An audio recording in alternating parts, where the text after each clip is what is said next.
the best of all the warriors ever that the Muslims had, the name of Khalid Ibn Walid radiyallahu anhu. He was known as Abu Sulaiman, the father of Sulaiman.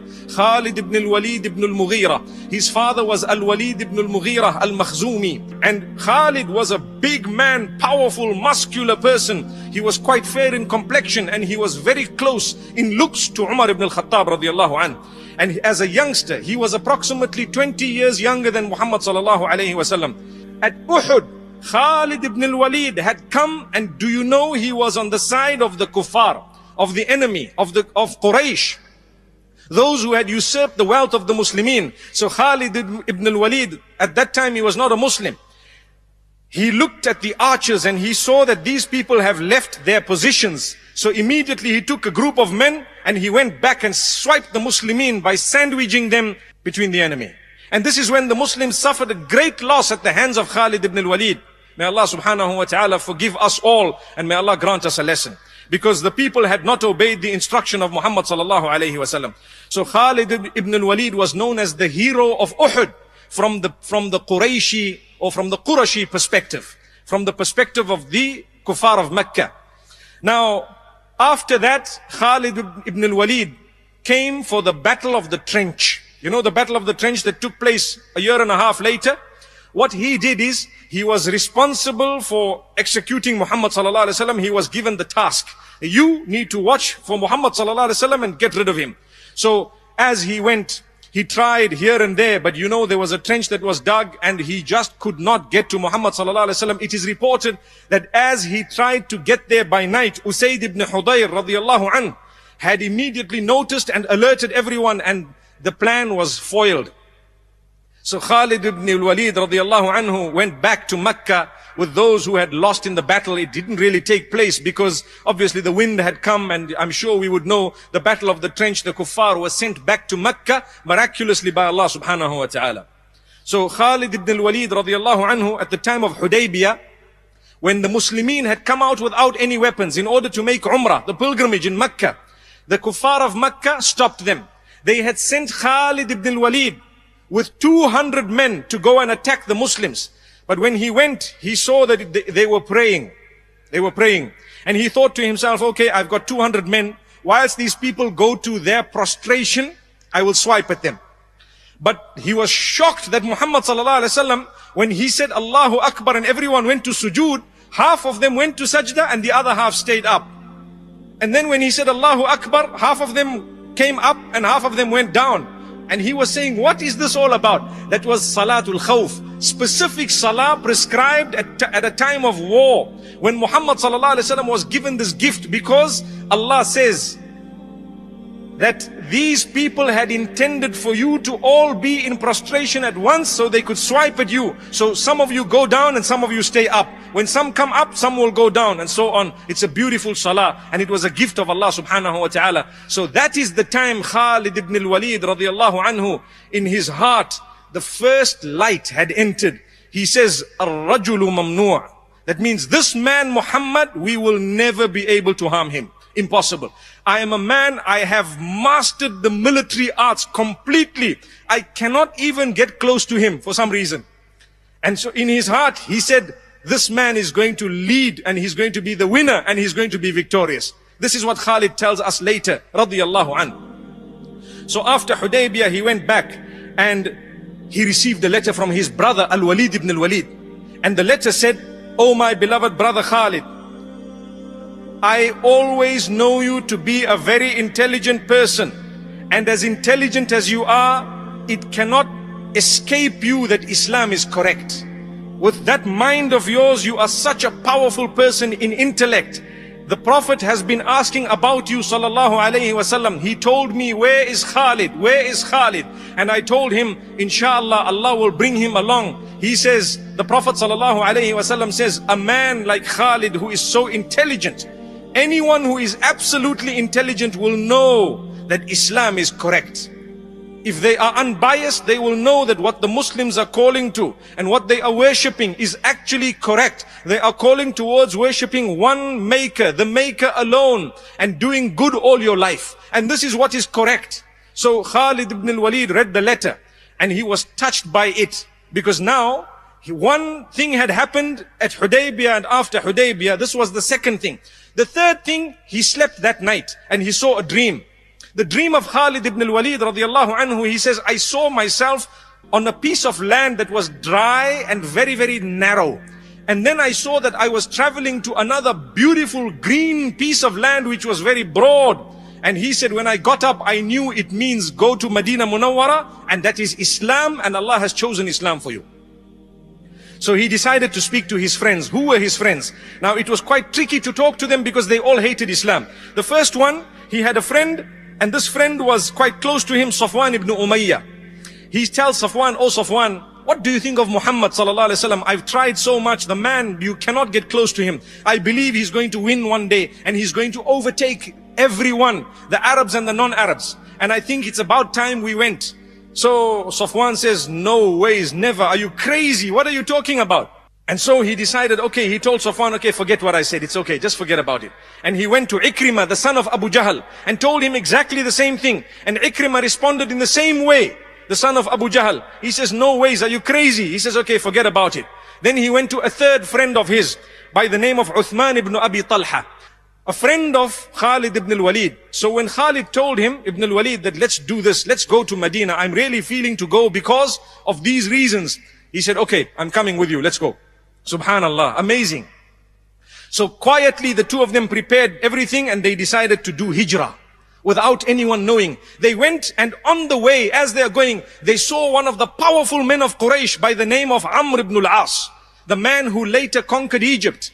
Amr ibn al-As, he was one of those who went to Najashi, if you recall, on behalf of Quraysh. And he was speaking about Ja'far ibn Abi Talib. That was a man, inshallah, we'll talk about him in a few days' time. But Khalid ibn al-Walid and this man, Uthman ibn Talha, they met him and they asked him, oh Amr, where are you going? Or he asked them, where are you guys going? So they said, no, we want to know from you.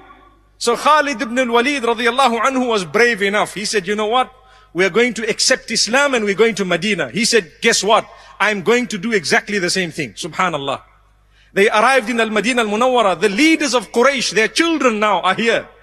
And they came, and as they were entering Medina, Al-Walid ibn al-Walid sees his brother and rushes to him. He says, Wallahi, the Messenger sallallahu alayhi wasallam already informed us that you are on your way.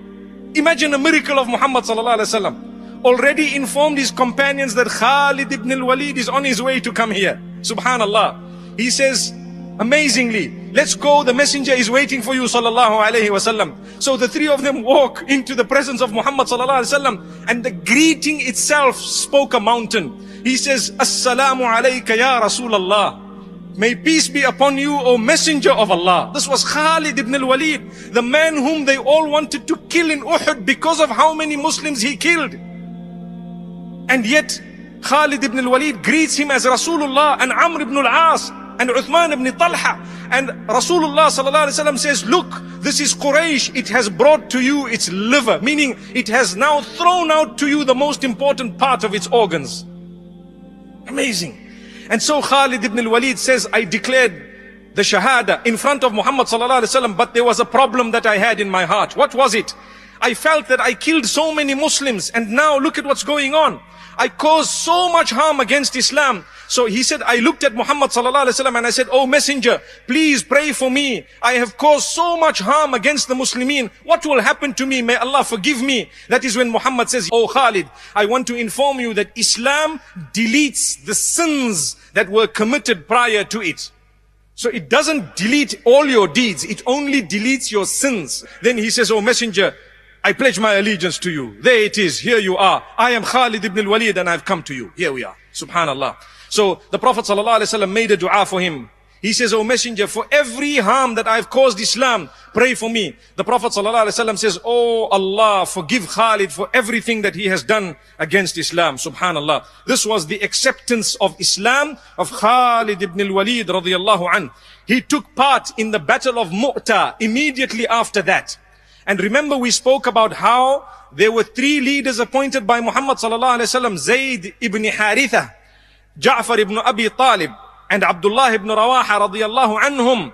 And Prophet sallallahu alaihi wasallam said they will lead one after the other. All three of them lost their lives. Then Thabit ibn Arqam went and took the flag of leadership, and he gave it to Khalid ibn Walid. And Khalid ibn Walid was a new Muslim, and he said, no ways, I'm not going to take this. You have actually taken part in Badr, O Thabit ibn Arqam. I am not from amongst those. You'd rather carry it. So Thabit ibn Arqam looks at the rest of the companions on that day of Mu'tah, and he says, do you agree that Khalid is the warrior from amongst us who knows best how to tackle the enemy, and he shall lead us? And they all agreed. So that is when Khalid took it, and the battle changed its course, and they came back to Medina, subhanallah, having achieved quite a bit in Mu'tah. May Allah subhanahu wa ta'ala grant them all goodness and grant us too a lot of goodness. So this was the man, Khalid ibn Walid. Every single army he was in, he won his battle, without exception, subhanallah.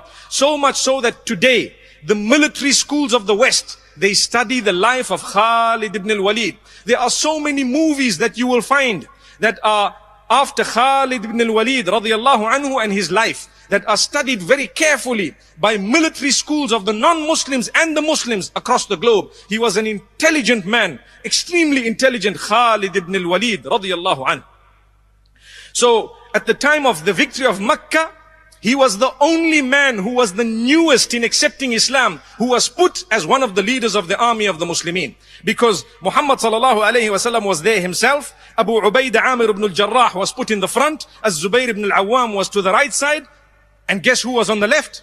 Khalid ibn al-Walid ibn al-Mughira, a child of Quraysh who had just come. He was going back to Quraysh as victorious, and he had told those youngsters already that Muhammad sallallahu alaihi wasallam is going to win, he's going to overtake, and he's going to rule everywhere here. He used to tell them at that stage that, you know what? It is an honor for us to accept Muhammad. He's a part of Quraysh. Why are we jealous of him? He's one of us. He took part in so many battles that people began to say, Khalid is the warrior, Khalid is the man. Umar ibn al-Khattab radiallahu anhu came in and said, I don't like the way people are now thinking that Khalid is the big magician who wins all the wars. So, oh Abu Ubaidah, he wrote him a letter and said, Abu Ubaidah Amir ibn al-Jarrah, go and tell Khalid that he must come back to Medina, no more taking part in the war as a leader. He's just a normal Muslim, and you go and overtake. So Abu Ubaidah Amir ibn al-Jarrah, if you recall a few days ago, we said he took the letter to Khalid ibn al-Walid radiyallahu anhu, and he gave the letter after the war was over. Khalid ibn al-Walid immediately said, no problem, I'm going back to Medina Munawwara. So Umar ibn al-Khattab said, I did not remove Khalid because I had a problem with him, but I removed him because people started believing that it is him, and we believe it is Allah. So this is why there were others who were placed in the place of Khalid ibn al-Walid radiyallahu anhu at one stage. And this is Khalid ibn al-Walid on his deathbed 4 years later. Just 4 years after Umar ibn al-Khattab radiyallahu anhu had removed him, he was on his deathbed. And he says, Wallahi, there is not a single spot on my body, not a single spot on my body that does not have some form of wound on it. My entire body has wounds all over my face, my head, and my entire body.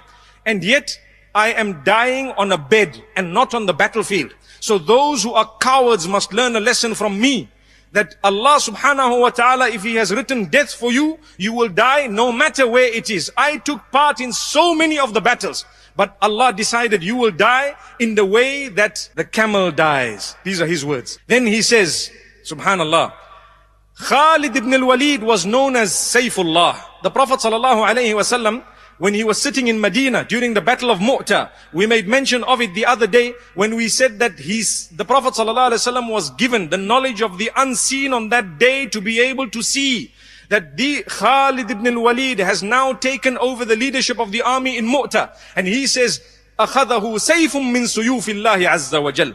He says, Rasulullah ﷺ said, a sword from amongst the swords of Allah has taken over the reins of the Muslims. So imagine if Khalid ibn al-Walid radiyallahu anhu was killed in the battlefield, people would say the sword of Allah is broken.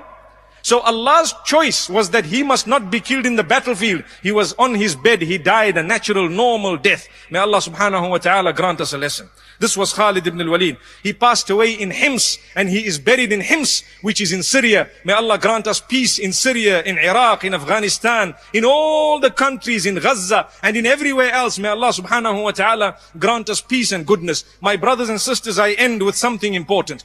Khalid ibn al-Walid radiyallahu anhu on his deathbed made made the most famous statement that we know about him. He says, I was busy in the battlefield. I was unable to learn much about the Quran. Subhanallah. But I have no regrets. Allah has chosen me to fulfill a part of Islam. I have to stop there. It is the most important lesson we learn. Not every one of us will be masters in the Quran. Not every one of us will be professionals in Islamic knowledge. We have from amongst us doctors, accountants, we have men of different disciplines and women whom we need in our society and community. We do not underestimate the value of one another. We should never think I'm the only Muslim who's serving Islam. No matter who you are and what you have, you may serve Islam either through your profession, through your wealth, through your knowledge, or through a combination of more than one of those things.